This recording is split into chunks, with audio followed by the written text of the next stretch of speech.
Hello and good evening. I'm Melisa Idris. Welcome to Consider This. This is the show where we want you to consider and then reconsider what you know of the news of the day. Under the Madani Inclusive Housing initiative, the Prime Minister has mandated that all future housing projects include 1 or 2 blocks for lower income groups. Now, this initiative targets major cities like KL, Selangor and Penang, where the affordability crisis is most acute. But will this bold move provide a sustainable solution for affordable housing in our country, or are there unintended consequences we haven't yet considered? Joining me now is Kashif Ansari, co-founder and group CEO of the real estate data company Juwai IQI. Kashif, thank you for being on the show with me today. I'm just wondering what you make of this new requirement that all future housing projects in KL at least must have 1 or 2 blocks of affordable housing. Hi, thanks to having me. First, good initiative. Appreciate the government initiative. It's good.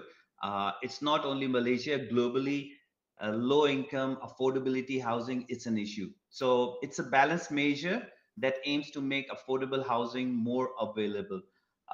We know that it can work because it's, like if you see even in the region or globally, these do exist. These kind of scheme do exist. So definitely it's a good.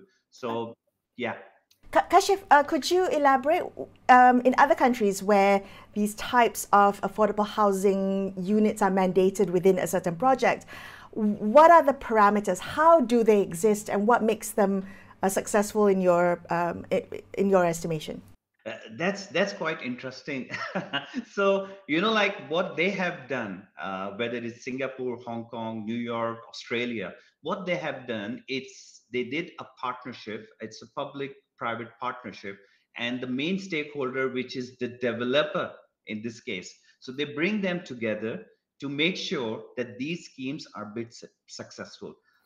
Keeping in the view like what they have done, they have given tax incentive to the developer or the land, which is the main issue currently globally. Like the land cost is so high, so government do come in and provide developer some government land with the low cost where the developer can build, and these can be successful. So this is what we are expecting. As I say, like still we are waiting for more guidelines from the government how this will work. But these are the things, like to make it successful, I think they have to bring the developer, which are the main stakeholder on this. Yeah, I wonder how developers are responding. Granted, we do need more details, but what challenges, Kashif, do you foresee developers facing in complying with this new requirement? The government will need to find a way to ensure new housing can still be built profitably. Like in other countries, affordable housing requirement are usually, as I mentioned, like they allow developer to build more projects, reduce taxes, the land cost. But like there will be a time we feel that they will adjust. They will adjust. The best part over here, we work with most of the developers in Malaysia. They do have a good intention of doing it. I'm not seeing any kind of negativity where they're saying it's not possible. It's definitely possible, but how it will implement and how it will lay out, that's the main thing. So if everybody will be on board, I think this is a good initiative, and intention from both parties are on good. Right. You're right. I think maybe everyone is aware of the problem, but the devil's in the details with this new initiative. Let's think about how this could impact property prices if we don't get the details right. How do you foresee it creating a two-tiered housing market within the same development? Could some property owners be cross-subsidizing affordable housing within a certain unit? So there is a demand for developer, like two things they always look into it, like if I'm doing some kind of a product, is this sellable? There is a demand. So there is a demand for, affordable housing. And it's all, and it's exactly what you have said, like what we are fearing and what usually happen in other countries. Like imagine you launch, if it's not properly in place, the price of, like, I just give you an example from Malaysia. Currently, the middle income husband and wife are working, and they can afford a house of 600 to 700,000. This is the middle income people. I'm not talking about affordable one. They don't qualify for affordable, but they can afford a house in a good neighborhood to 6 to 700,000. If this scheme is not properly in place, imagine if the developer passed this cost, and those prices will go higher. So you might able to solve the problem of low income who qualify to get the 300,000 home, but the people on the middle, they'll get stuck. Neither they qualify here, neither they go on the top. So as you know, like we are discussing earlier, there's no fixed solution, but if it's placed properly, if it's not passed, like if the prices go up so much, then there will be a segment of people who will again have a problem of not affordability. So like that's something which we have to be careful, where but it's a positive, it's a positive for the market. Affordable housing, the market is there for the developer. Yes, if they build, there are buyers who are looking to buy. Right. So that's how we see. What do you make of the fact that it's entire blocks of Madani housing that's being proposed here? I believe that, REDA, the lobby group, has proposed a National Affordable Housing Trust instead to build affordable housing where they say demand is higher. So looking at kind of property demand and building there as opposed to a current blanket policy. Do you think that is a better alternative, rather than a full block, or two, having maybe a trust to build elsewhere? uh, like what we have seen globally, and I think if we see in our neighbor Singapore, the HDB, how they come up, I think the land has been provided by the government, it's subsidized, and these kind of initiatives definitely work. What the concern, like what the concern currently have, because sometimes these affordable housing from the people who go for the affordable housing is bit far. So they say, like, we need something nearby so it's easy to accessible. So but I agree, with you, like if it's whole block, come with the public public private partnership, and where the developers comes and that the government can provide land, and the developers comes in, and then association, there are a lot of good association in Malaysia, the real estate developers association, they can come in, and definitely that can be a successful, because like if it is blanket, what we discussed earlier, it might create some kind of issues. So you might be going to make someone happy, but the other one is not happy, and if it's not a win-win, definitely you won't able to see these schemes go ahead. So we have to make sure, or the government initiative is to make sure that it's a win-win for everyone. Yeah, how do we do that? I mean, you mentioned quite interestingly having tax incentives, having kind of government land being available for development of these types of new projects. But how do we think about whether this is in fact a long-term solution to the affordable housing crisis, or whether this, risks being a temporary fix that actually doesn't address the deeper systemic issues that doesn't just affect affordable housing and the B40, but also the M40, who, as you pointed out earlier, could be squeezed from both sides. I agree. So if this is layout properly with all stakeholder on board, definitely it's something good, and it is long lasting. We are seeing, we are a global company, so we have seen how New York has implemented very nicely, and this is how they did a good partnership, because this is a global issue. It's not only in Malaysia, it's going all over the world, from New York to Australia, London.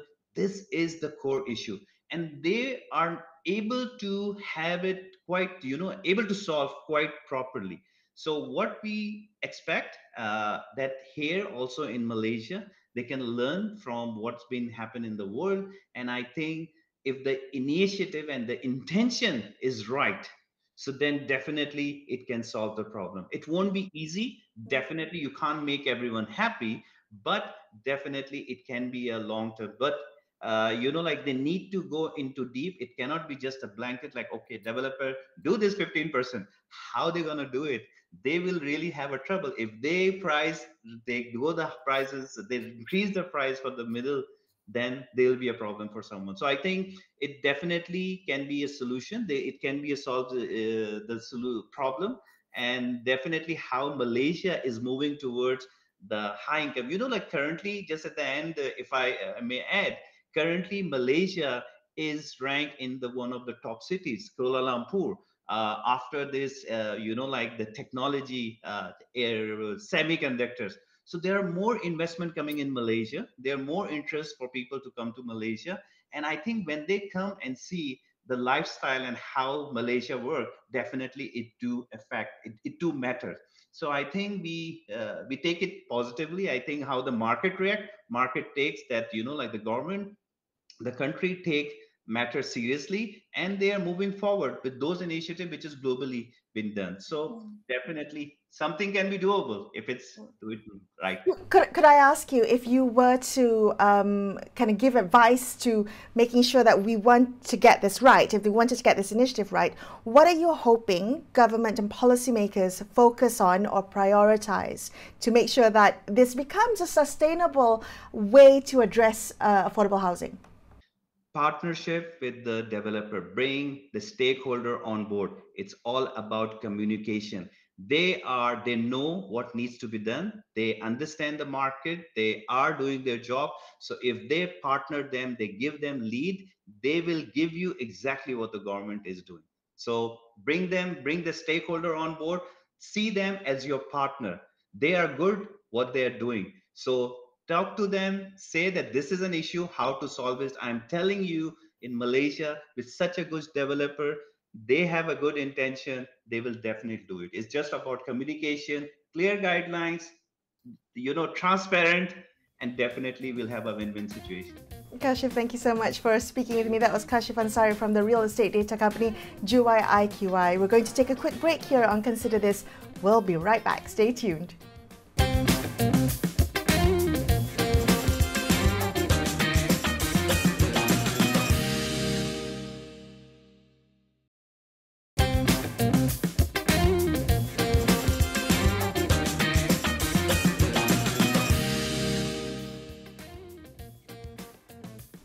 Hi, welcome back to Consider This. I'm Melisa Idris. Let's continue our discussion about the government's mandate for developers to now allocate 1 or 2 blocks of affordable housing in all future property projects. Will this address the affordability crisis of housing in the country?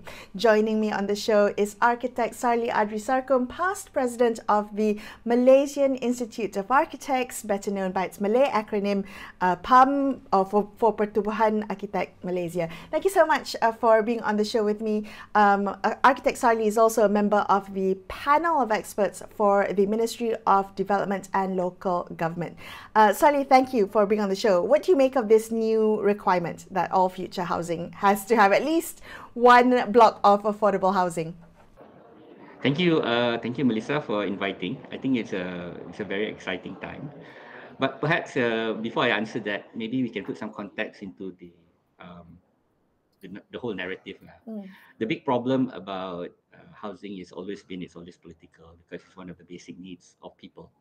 And the big thing is that our political cycle is usually 5 years, but a housing project usually takes quite as long as that, and some slightly shorter. So it's very difficult because you want to search for the land, maybe take about 1 year or 6 months. Then you want to get submissions done, maybe by 1 year. Then you have construction another year, another 2 years. So by the time here and there, you might have spent 4 years. So at the end of the day, when any government uh, introduces a policy, the implementation is not as quick, yeah, because you need to the result is houses being built on the ground. So that is the big challenge here. Actually, I think Right. implementation is one thing, policies is one thing. The other is actually getting the houses built, because low cost housing is not a new issue. Each government has been trying very hard to do their level best to actually provide for. One of the other things that it needs to consider as well is that we live in a three-tier um, government system. We have our federal, we have our state government, we have our local authorities. And I'm sure that's why a lot of the announcements are for KL, because KL is directly under federal, which means that the federal government has a direct purview over developments in KL. Whereas if you look at other municipalities such as Selangor or Johor, for example, it will fall under the state authorities, which require them to agree with the policy and whatnot. Yeah. So that is the framework before we even start our discussion. Well, thank you for putting that perspective. I think it's really important. So given that framework then, how do we make sure or think about this new in this initiative, this Madani Housing Blocks initiative? Are you concerned that after a period of time it will be reversed or U-turned or not implemented, that this could become a temporary solution that developers will then have to pay for? I think my worry is that developers are very resilient because it's very profit orientated. Yes. So there's a business. So we can't blame them for being a business. It's their nature, and of course, the maximized profit is part of that equation. So when you put something new, a new compliance cost, this is a compliance cost to them. So you put a new compliance cost to them. Will they will they absorb the cost, or they will transfer it to the consumer? More likely than not, they will transfer it to the consumer. That means the other house buyers that buying the other properties, rather than taking the brunt of the housing. Right. Okay. So Yeah. the concern is that this could be that developers could offset the cost of providing these affordable housing units by charging higher prices for market rate units within the same development. Are you concerned about this new initiative? Do you feel like this is not the right way forward to sustainably address affordability and the affordable housing crisis in Malaysia? I think it's a good announcement. Of course, any good social housing is a good announcement, but we have not seen the details of how is it going to be done. And as you well know, currently our housing, especially our affordable housing and our social housing programs are having issues. All our KPKT flats are having issues and whatnot. So there are some sort of fundamental issues with regard to how the developments are done, which needs to be taken care of prior to actually doing the new model. So I think Sarly, what kind of issues are you worried might be kind of carried forward into this new initiative? Because the idea of low-cost housing it's not just about creating infrastructure. You need to create a community, because previously we thought, oh, provide XYZ space, people will live there, people will take care of it. But the reality is not, because at the end of the day, people, when they live in a low cost area, they might be very poor. They don't have an idea where they're going to get their next meal, for example. So how can you be thinking about your neighborhood, your cleanliness, and all those things that we expect of a person living in that area? And um, what they probably will be thinking out is how to improve my income and to get out of that. So eternally, that space will become a slum. It was different those days when we had our kampung. They were, of course, poor, but when their livelihoods improved, of course, you organically could grow your house, organically could improve. There were people who stayed there for long term, embedded, and it became a community. People knew each other. So that kind of thinking that we wanted to put in. There are a lot of good examples around the world one of our Pritzker Prize winners, Alejandro Aravera, actually designed some housing based on a half-built house where you can actually expand in the future. So imagine you only build half of the house, so you leave space for another expansion. So if you have a family of two, maybe you have a family of four, you expand, or you have children, your children can be living with you in a nuclear fashion rather than everybody leaving the area. Nobody, you keep perpetuating that area as a slum area, which is what is happening in most of our low-cost flats now. I think it's also important that we think through some of the unintended consequences of this, but also proactively address them so they don't become detriments to the community. Your point about this could create kind of two-tier housing within the same development. How do we avoid that? How do we integrate community within community of affordable housing units within, say, a high-end residential project in a major city center? I think currently a lot of us designers at PAM, we are working with bodies like Think City, Khazanah Research Institute to look into this matter. We're trying to come up with a mode of delivery of housing where you're more mixed, because the idea prior to this is that, oh, the rich live in the rich area, the poor live in the poor area. You're just asking for trouble, right? You're just segregating. So we need to find a way, a mechanism to mix this together, perhaps in a mixed development whereby we have cross funding, since some of the profits from the high end units can be used to pay off some of the facilities, the common facilities. The common facilities also need to be self-sustaining, like some of the commercial units within that mixed development, where you have some smaller units, some medium units, and some high-end units. Instead of having, oh, we have one high-end development at XYZ, we have one low-cost development at ABC. That is the current trend. But having a more robust mix of people would not only be good for Malaysia in the long run, but will tend to reduce things like crime and whatnot. Because nobody would, why our crime rate is high, because the thinking has always been towards technology. Oh, let's have more digital cameras, let's have more monitoring. But why previously, if it's in a gentrified area or in an area where a lot of people are, there's less crime, because there's simply lots more people hanging out in public spaces where nobody, if you do something, you snatch a purse, absolutely somebody will shout. At least they will say, hey, that guy's snatching a purse. Right. So I thank you for laying that out. I mean, in terms of whether or not we can implement this in all the different layers of government. What would you like to see in terms of how the regulations, the planning laws, the requirements for this new initiative will support it for it to reach its potential? Is there anything that needs to be changed, that needs to be improved? What would you like to see prioritized, Sarly?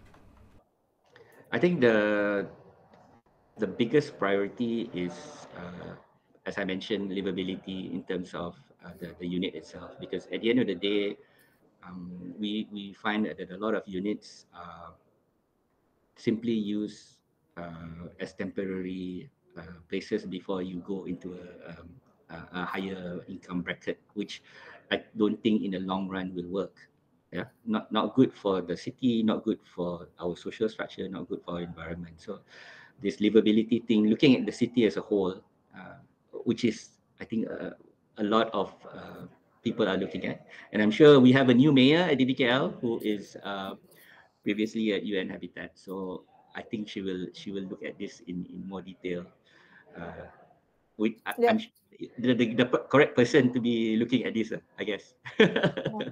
Hopefully we'll hear more about what is expected or required under this, and hopefully that this can be maximized to its full potential. Thank you so much for speaking with me. That was architect Sarly Adre Sarkum wrapping up this episode of Consider This. I'm Melisa Idris signing off for the evening. Thank you so much for watching, and good night.